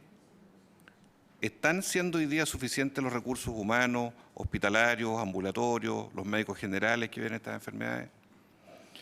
Y tres, quiero preguntarles si este proyecto de ley o los dos proyectos de ley que buscan garantizar estos derechos fundamentales, como son relacionados a consentimiento, a protección de reserva, a garantías de internación, a evitar el secuestro, a dar plena transparencia en la información a las personas. Al revisar la Ley de Derechos y Deberes de los Pacientes, que es una de las leyes del denominado Plan Auge, hay varios capítulos relacionados a estas materias, vale decir, el consentimiento informado, el resguardo. ¿No será ese un vehículo de enmienda que pueda recoger estos aspectos que son de la especificidad de la salud mental, pero que son, al revisar los títulos que se proponen, no podrían ir en ese vehículo, eventualmente, más que crear otro proyecto de ley distinto, sino que a ampliar y precisar los derechos y deberes de las personas en materia de salud mental a través de ese cuerpo legal que está vigente hoy día? Esas son mis preguntas, presidente. Muchas gracias, diputado Castro. Me ha pedido la palabra el diputado Sergio Espejo y sigo anotando si quieren. ¿Sí? Muchas gracias, presidente. Yo quiero primero agradecer las intervenciones de nuestros invitados el día de hoy en estos proyectos que han sido apoyados por diputados todos los diputados de esta comisión, más algunos afuera. Yo creo que la intervención del doctor Calderón va precisamente en la línea de enmarcar lo que busca esto y que estaba en el proyecto que encabezó la diputada Hernando, que son las iniciativas refundidas, que es definir a las personas que tienen esta condición y o la enfermedad, el carácter de sujetos de derecho, si finalmente es de eso de lo que estamos hablando. Ahora, yo quería preguntarle a la profesora Latrop, y quiero celebrar además el respaldo que tiene esta moción refundida. Quisiera preguntarle primero, en el ámbito de los procesos de control y revisión de internaciones forzadas, entiendo que lo que usted está sugiriendo es precisar, perfeccionar, resolver vacíos en el procedimiento de control, pero que respalda la idea de una intervención judicial en este campo. Y eso quisiera tenerlo claro, porque aquí se ha planteado precisamente a las comisiones de protección como un instrumento que podría cumplir esta función. Yo creo que no, pero quisiera estar claro si estamos hablando de eso. Y lo segundo, como evidentemente los problemas de capacidad y competencia son una dificultad mayor, porque en Chile la capacidad legal está establecida, yo diría, no quiero decir a sangre y fuego, pero sí quiero decir que desde que Andrés Bello nos empezó a hablar de esto en el siglo antepasado, la verdad es que toda la construcción está armada desde eso, desde la capacidad civil propiamente tal, más que desde la competencia para tomar decisiones sobre la propia salud. Entonces, tengo la impresión de que es difícil en este proyecto hacerse cargo de esa materia, y quisiera entender bien la sugerencia de perfeccionamiento o de corrección, derechamente, que usted está planteando en ese campo. Eso. Gracias, diputado Espejo. Le voy a ofrecer la palabra ahora a la diputada Marcela Hernando. Bueno, por su intermedio, presidente, saludar a nuestros invitados, agradecerles además los aportes que hacen y que probablemente en la discusión artículo por artículo uno pudiera introducir muchas más cosas. Mi pregunta a lo mejor es aprovechando que está el jefe de salud mental del ministerio acá, porque si bien existen normativas legales que en teoría deberían ser suficientes para cautelar los derechos de cualquier persona en este país, sabemos que así no ocurre. Y tengo inquietud también respecto de los compromisos que se hicieron en la sesión especial que organizamos para tratar los temas de suicidio infanto-juvenil y de temas de depresión, etcétera, en términos de los presupuestos del Ministerio y del plan de salud mental, y conocer cómo viene eso recogido, porque a pesar de que lo preguntamos en la comisión mixta, no hubo respuesta concreta a eso. Y tampoco la hubo cuando estuvimos en sala hablando del presupuesto. Entonces, quisiera que el jefe de salud mental nos diga cómo eso viene recogido este año. Muchas gracias. Gracias, diputada Hernando. Tiene la palabra ahora la diputada Rubilar y luego el diputado Alvarado. Muchas gracias, presidente. Por su intermedio saludar a nuestros invitados y agradecerle su exposición. Yo quisiera hacer algunas consultas, efectivamente. Más allá del presupuesto puntual del próximo año, que comparto la pregunta del diputado Castro, yo entiendo que nosotros teníamos una meta como país de un porcentaje del presupuesto del Ministerio de Salud dedicado a salud mental, que no hemos cumplido, entiendo yo. Entonces, a mí me gustaría, un poco si ustedes, por su intermedio, presidente, se pueden referir a cómo ven esa situación, en qué tiempo ustedes creen que sería lo adecuado llegar a ese monto que estaba comprometido en algún momento, si efectivamente ese presupuesto lográramos, con las condiciones del país, llegar, dónde debiera estar invertido, cuáles son las deficiencias mayoritarias que nosotros tenemos en materia de salud mental y dónde debiéramos invertir esos recursos. A mí me gustaría entender un poquito el marco global, porque voy a hablar desde lo global primero y después de lo específico del proyecto. Segundo, quisiera saber si en esta discusión de, podríamos llamarlo programa de salud mental, no sé cómo llamarlo, que está dando el Ministerio de Salud, ¿cuánta participación ustedes han tenido? ¿Cómo lo ven? ¿Si creen que está bien enfocado o no? ¿Qué les falta? ¿Ven voluntad o no voluntad de avanzar en una ley de salud mental, que es lo que realmente se necesita? Y efectivamente, bueno, aprovecho la oportunidad de agradecerle al diputado Espejo por la labor realizada y la posibilidad de participar de este proyecto de ley, porque creo que efectivamente puede faltarles muchas cosas a este proyecto, pero es porque las atribuciones no nos alcanzan. O sea, en estricto rigor, esto es lo que puede ingresar como moción parlamentaria y obviamente que nos encantaría. Yo entiendo que el diputado Espejo, y me imagino que la diputada Hernando también, ingresan un proyecto en este tenor con la esperanza de mandarle una señal al Ejecutivo y ojalá que lo patrocinara y le pusiera todo lo que le falta. Me imagino que eso es el espíritu del proyecto, pero en el entendido de que estas son las atribuciones, y para que se entienda un poco. Entonces, a mí me gustaría entender cómo ven ustedes esta posibilidad de tener una ley de salud mental, cuál es la discusión que se ha dado en el Ministerio de Salud, entendiendo que una ley de salud mental no es un tema de un gobierno de turno, un tema del Estado de todas maneras, digamos. O sea, hay que enfrentarlo, tenemos unos indicadores desastrosos, presidente, por su intermedio, comparado con otros países que nos encanta compararnos. Entonces, me gustaría también entender un poco cómo se ve esa situación. Lo mismo, tenía la misma pregunta del diputado Castro al respecto del tema de las canastas auge, porque yo lo planteaba en la cuenta. En general, nosotros hemos visto problemas de actualización, de falta de recursos, de desfinanciamiento crónico del sistema en general, por haber aumentado 80 patologías, etcétera. Entonces, un poco cómo se ve esa situación hoy día en la operación de algo que está supuestamente garantizado versus otro tipo de enfermedades de salud mental que no lo están. Y si uno tuviera que efectivamente ver cómo debiera mejorar esas canastas o qué debiera ingresar, si es que efectivamente con una mirada de salud pública, que yo creo que la salud mental tiene mucha mirada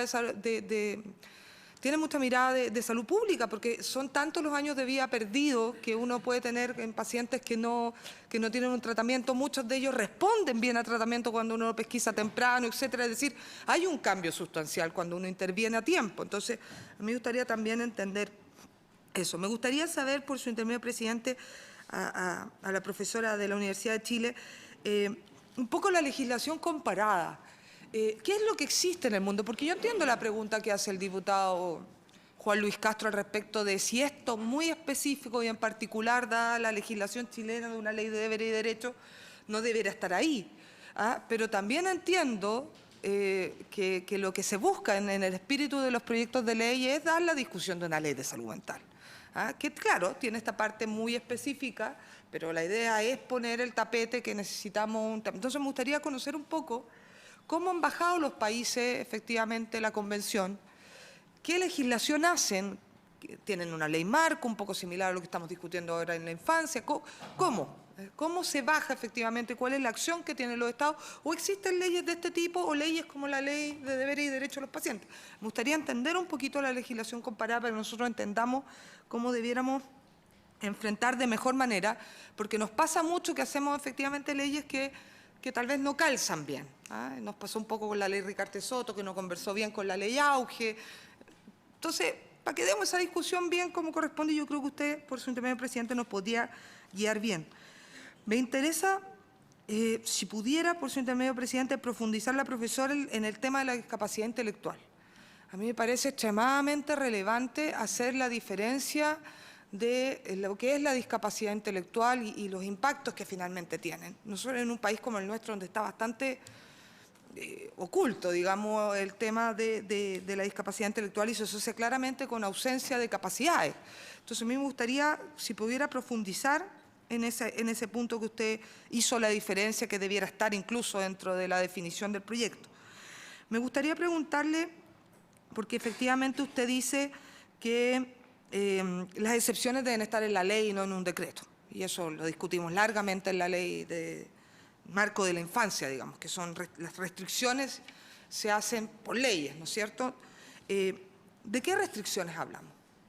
¿Cuáles son? ¿Cuáles son las que están efectivamente y cuáles son las que no? Lo pregunto porque a uno le llama la atención en la vida cotidiana, digamos, ciertas cosas que pasan efectivamente con las personas con discapacidad intelectual y los grados, porque son diferentes. Tenemos diferentes grados de discapacidad intelectual. Ahí hay alguna diferenciación que se tiene que hacer o no. Yo personalmente tengo un tema muy sensible, tengo un hermano autista con una deficiencia mental y él efectivamente es un niño encantador. Yo le digo niño, tiene 34 años, pero la verdad es que uno también se pregunta ¿cuál es el límite? ¿Dónde son efectivamente los papás los que toman decisiones de un pequeño? No, a uno le cuesta un poco dimensionar eso. Entonces, cuando se habla de objetividad, cuando se habla de eso, a mí me gustaría también entender un poco más, porque me cuesta.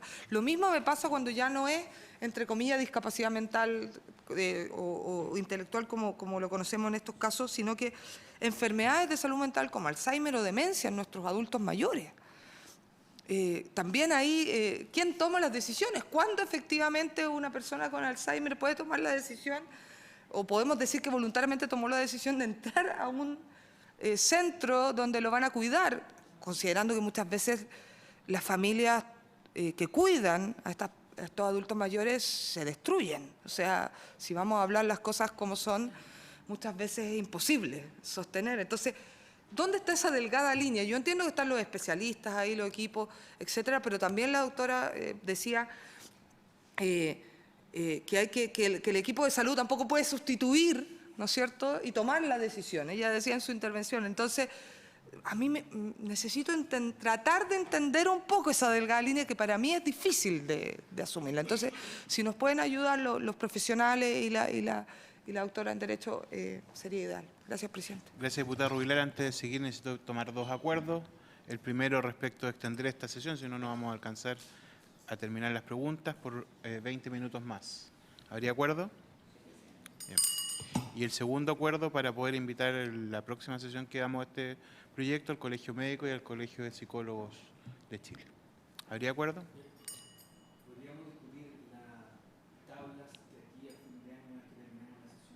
Sí, claro, sí. Por eso dije la próxima sesión que damos a este tema.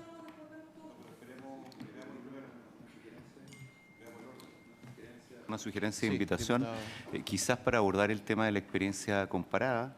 La profesora Ángela Vivanco ha trabajado este tema latamente y podría ser interesante invitarla por el grado de conocimiento. La podemos sumar dentro del listado de invitados. Eso es lo que quería decir. Yo estaba pidiendo es que para la próxima sesión que veamos este tema, está perfecto, no estoy diciendo para cuándo, específicamente si quieren proponer otro orden de tabla lo podemos hacer, pero que la próxima sesión que veamos este tema vengan esos dos colegios y luego vamos a recibir a una serie de otros. Presidente, yo lo que le pediría, que a mí me parece perfecto, que tal vez pudiéramos como ver en conjunto todo el tema clínico propiamente tal, de la discusión un poquito más clínica y posteriormente una discusión un poquito más legal, constitucional, de legislación comparada, para no irnos saltando, digamos, y hacernos una idea general. Entiendo la idea.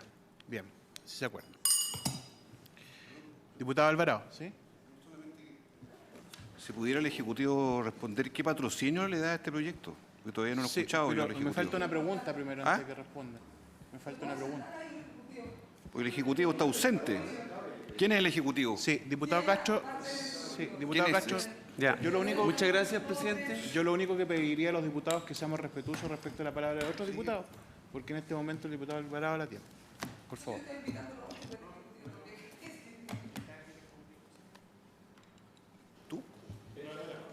Muchas gracias, presidente. Ya, muchas gracias, presidente. Sí, mire, la verdad es que concurrimos sí, a firmar entusiastamente con al diputado Espejo el proyecto. Yo creo que esto, mientras no tengamos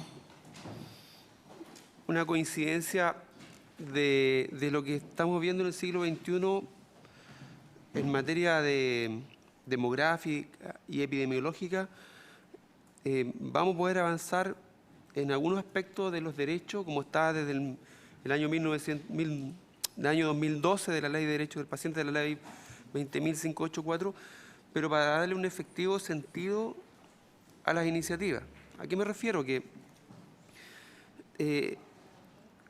el Ministerio de Salud, en este caso, tendríamos que estar en paralelo trabajando con ellos en estas iniciativas, no solamente de salud mental, sino en otros temas que son del Chile de ahora y que hemos insistido permanentemente, pero que no vemos como política pública. Estimado presidente. Ya, gracias. En ese ámbito está el tema de la obesidad en Chile, que tiene una proyección altísima y que no vemos una política pública clara en ese sentido. Y en la misma orden de importancia está el cáncer en Chile, que va a ser la primera causa de muerte. Y los temas, bueno, todo lo que es salud mental, que tenemos cifras altísimas, que es un país que se esmera en crecimiento económico, pero inversamente proporcional, mientras más desarrollo económico hay, las tasas de suicidio parecen aumentar. Eso pasa en Japón, me parece, en Dinamarca. Y en Costa Rica son más felices, parece, que tienen menos lucas. En Colombia también. Entonces, hay situaciones que podemos avanzar en la legislación escrita, pero en llevarla a terreno es lo preocupante. Por ejemplo, y qué bueno que va a venir los psicólogos, porque ellos no están en el estatuto administrativo, no figuran como tal. Entonces, existiendo esa profesión de larga experiencia en Chile, asentada y todo, pero no caen dentro de esa categoría de otros profesionales de la salud. Y eso sí que es realmente importante. Lo otro, la horizontalización de la información que tenemos también, y que a raíz de la Ley de Derechos del Paciente da una situación distinta entre la relación médico-paciente o paciente-profesional de la salud. Y donde están surgiendo en el país también iniciativas particulares, muy de la mano más bien de voluntarismo, que, como decía el doctor González, que basarse en la evidencia. Me refiero, por ejemplo, a los temas sobre todo de grupos que estimulan o están muy de acuerdo del consumo de drogas, por ejemplo, en cuanto a sus derechos individuales, que es legítimo quizás, que habría que discutir. Entonces también, a lo que voy yo, no podemos, yo creo que hay que darle una mirada, más bien digo, al tema del auge, porque todo el mundo quiere que sus patologías, sus enfermedades, etcétera, estén en ese contexto del auge. El auge o el GES a más de una década necesita una revisión profunda, porque es un modelo antiético, sin ninguna duda que es antiético. No puede ser que porque usted por un mes de diferencia quede afuera o quede dentro del GES. Yo creo que tenemos que sentarnos a conversar, porque podemos tener muy buenas iniciativas, seguir dialogando y llevarla quizá a terreno, pero terreno legislativo, pero en terreno práctico. ¿Cómo trabajamos con el Ministerio de Salud? ¿Cómo sacamos adelante esto? De que sea un efecto real, de que no se sigan suicidando chicos en Chile. En nuestra región pasó en Tongoy un periodo que era como una epidemia prácticamente. Y las otras políticas públicas, en vez de a lo mejor que el Ministerio no se transforme tanto en un Ministerio de Obras Públicas, de hacer hospitales, construir, pero ahora este mismo modelo estamos planteando al revés, que vayan los pacientes hacia afuera, ¿cierto? Y eso también puede ser en otras áreas de la salud. Y dentro de estos mismos cambios demográficos y epidemiológicos que tenemos, los adultos mayores también. Aquí se da una situación bien paradojal también. Y nosotros pedimos información, pedimos información con otro diputado de la internación, entre comillas, forzada por los familiares muchas veces, que hay de los adultos mayores en los hospitales públicos chilenos. No hay ningún hospital público en Chile que no tenga un adulto mayor abandonado ya por sus familiares en las salas de los hospitales en Chile. Todos los hospitales. Y yo estoy seguro que si eso le ponemos números y cifras, a lo mejor tendríamos menos dificultades en la atención de los pacientes que efectivamente requieren morbilidad. Entonces acá el llamado es, existe el ánimo de trabajar en salud verdadera. ¿A qué me refiero a salud verdadera?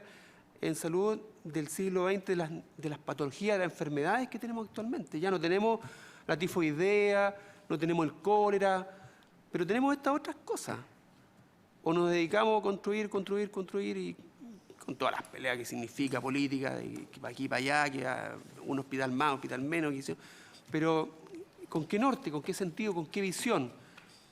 Es lo que la pregunta al Ministerio de Salud. Gracias, presidente. Gracias, diputado Alvarado. Voy a ofrecer la palabra primero al representante del Ejecutivo para que pueda responder las preguntas que fueron dirigidas a ellos, y luego doctor González, y finalizamos con la profesora Latro. Gracias, señor presidente. Bueno, nosotros veníamos en realidad de observadores, pero ya que nos dan la oportunidad de intervenir, quisiera contarles que el tema de una legislación de salud mental es un tema que el Ministerio de Salud ha estado estudiando ya hace un par de años, pero recordar que hace más de 10 años que hay discusión en torno a esto, incluso dentro de equipos ministeriales, pero también de la sociedad civil y de los equipos profesionales. Nosotros hicimos un extenso análisis sobre el tema de salud mental y ley de salud mental en todas sus vertientes. Hay parlamentarios que han solicitado el informe que se expidió y supongo que algunos lo conocen, no sé si todos. Y en ese sentido nosotros hicimos un análisis sobre temas normativos, de derecho humano internacional, el tema de la oferta de servicios que tenemos en el país, el tema tema financiero, y hicimos también una propuesta de contenidos para una ley, ¿ya? Y en ese sentido, la presentación de estos proyectos de ley son interesantes para el Ministerio y hemos estado bastante atentos. De hecho, hemos asistido a una comisión anterior, una reunión de comisión anterior que se nos citó, y planteamos nuestra opinión al respecto, planteamos en qué aspecto nos parece bueno, positivo, y también planteamos algunas dudas que teníamos respecto de ciertos aspectos que nos resultan bastante coherentes con lo que plantea la abogada Latrop, ya en temas como cómo garantizamos de avanzar armónicamente y no avanzar en unos aspectos, pero mantener algunas otras dudas respecto de temas de que las personas vayan asumiendo cada vez mayor autonomía en la toma de decisiones. En ese sentido, estamos bastante atentos respecto a estos proyectos y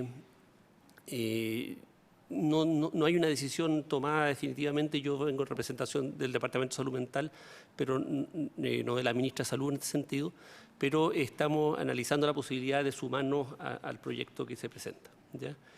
Y respecto del plan de salud mental, quisiera decirles que el plan de salud mental ha estado en discusión y nosotros a diciembre de este año tenemos el compromiso de entregar el borrador para la consulta pública, digamos, ¿ya? Así que eso es algo que está bastante avanzado. Me permite una interrupción que el diputado Castro quiere solicitar una precisión.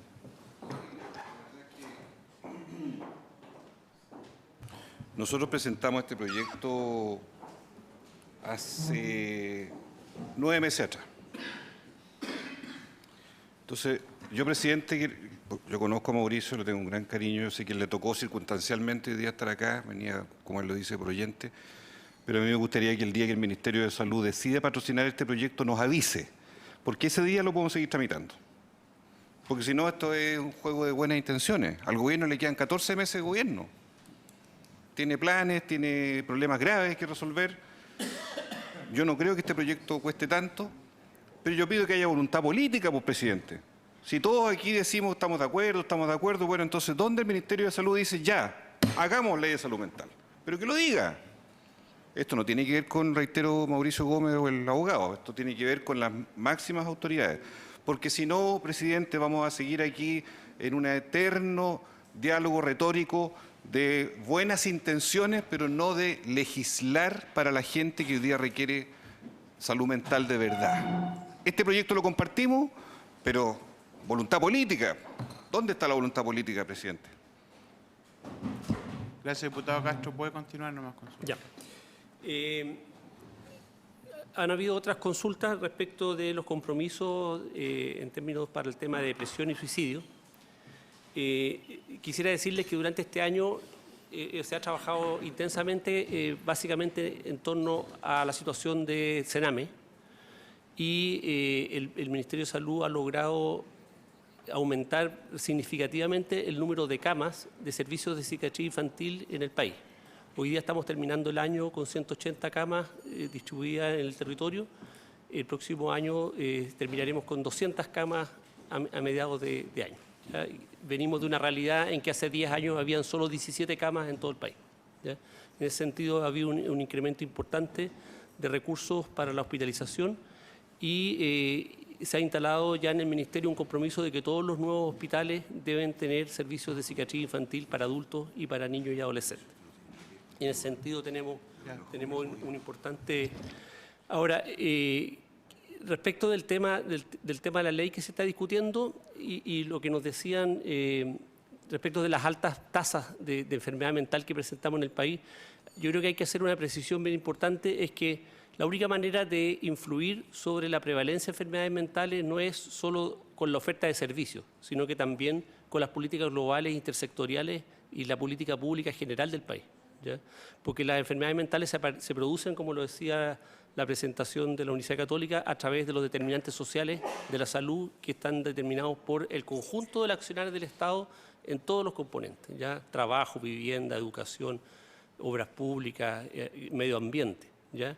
Entonces, en ese sentido, yo creo que un proyecto de ley de salud mental debería también tener una referencia sobre el accionar del conjunto de los actores del Estado en el país en términos de prevención y promoción, y una referencia también al conjunto de los actores del Estado en términos de la inclusión social de las personas con discapacidad, ¿ya? Porque no es justo de que solo el Ministerio de Salud tenga que proveer hogares protegidos, trabajo protegido, entonces es algo que debiera tener un compromiso intersectorial. Eso. Muchas gracias. Antes de continuar, voy a necesitar prorrogar hasta que puedan terminar los expositorios, si no, no vamos a poder escuchar las otras respuestas. ¿Sí? Pero primero la prórroga. Sí, por favor. Sí, presidente, yo muy breve, por favor, sí, no muy breve. Yo quiero pedirle que siga tramitando el proyecto, presidente. Más allá de que el Ejecutivo, obviamente queremos que se pronuncie, pero yo le quiero pedir que lo siga tramitando. Gracias, diputada Rubiler. Doctor González. Intentaré ser lo más breve, señor presidente, en honor a la hora. Pero querría dar una respuesta global de las preguntas que tienen algunos contenidos bastante comunes en relación a las inquietudes que tenían los señores y señoras diputados.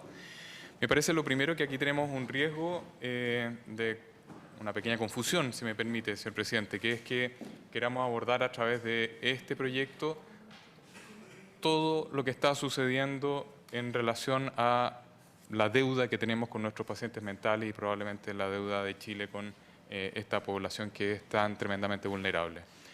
En ese sentido, señor presidente, si me permite, creo que tenemos que generar una propuesta que sea estratégica y creo que aquí hay una deuda primaria pendiente y debemos jerarquizar la situación. Y en ese sentido, creemos que en los últimos gobiernos de los distintos colores políticos aquí representados ha habido intención de generar una legislación, pero no se ha llevado a cabo. Creemos que aquí tenemos una deuda histórica urgente. Los pacientes mentales deben ser sujetos de derecho, señor presidente, y eso es lo que tenemos que discutir acá. Acto seguido, tenemos que seguir trabajando en ir resolviendo las políticas públicas de nuestro país. Ciertamente un plan de salud mental debe ir en la línea de resolver las inequidades, los constructos sociales no desarrollados, ¿por qué no decirlo? Lo que está sucediendo en Plan Auge, en la atención de salud y particularmente en la atención de nuestros pacientes mentales.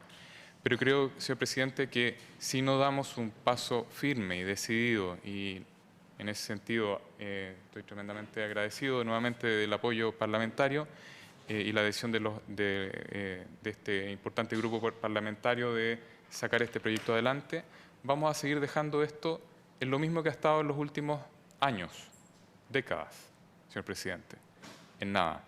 Ese es un riesgo, señor presidente, y creo que aquí hay una gran oportunidad, sin costos importantes para el país. Entendemos que aquí hay una dificultad presupuestaria, señor presidente, que es tremendamente relevante y que tenemos que atender. Este es un país que no es un país rico, ¿sí? Probablemente muy mal distribuido, pero no es un país rico en mi humilde criterio.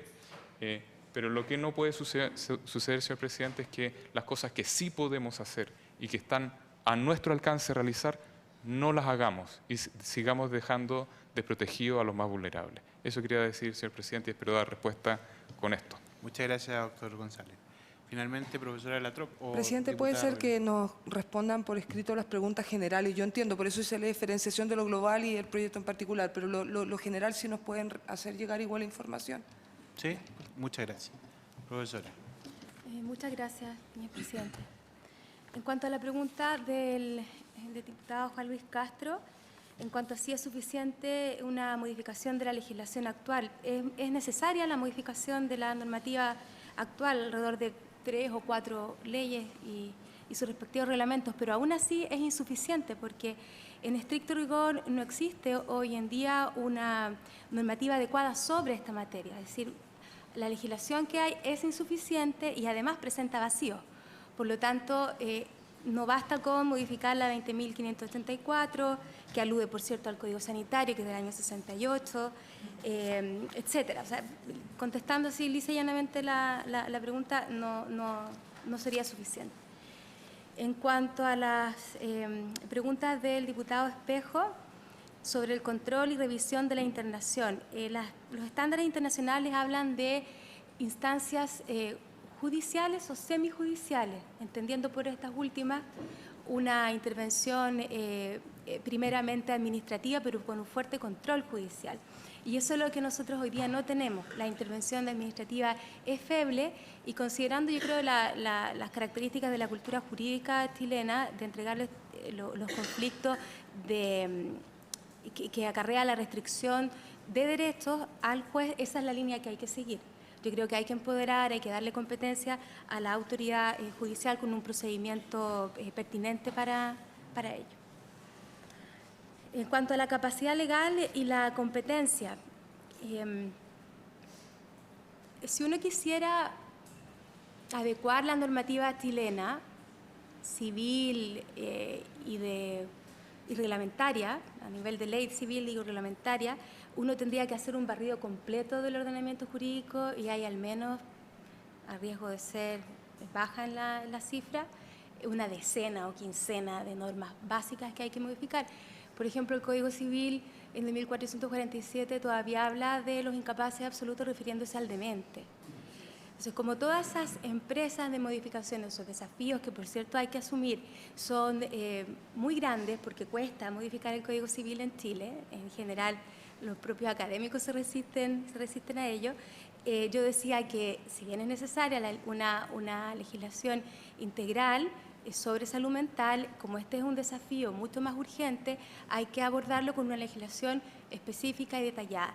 Y en ese sentido, mi opinión sobre estos proyectos es que ellos no tocan nociones duras de derecho civil que uno tuviese que abordar a través de modificación de otros cuerpos legales. Yo creo que esto es perfectamente abordable, porque, insisto, está focalizada, ¿no?, en algunos problemas.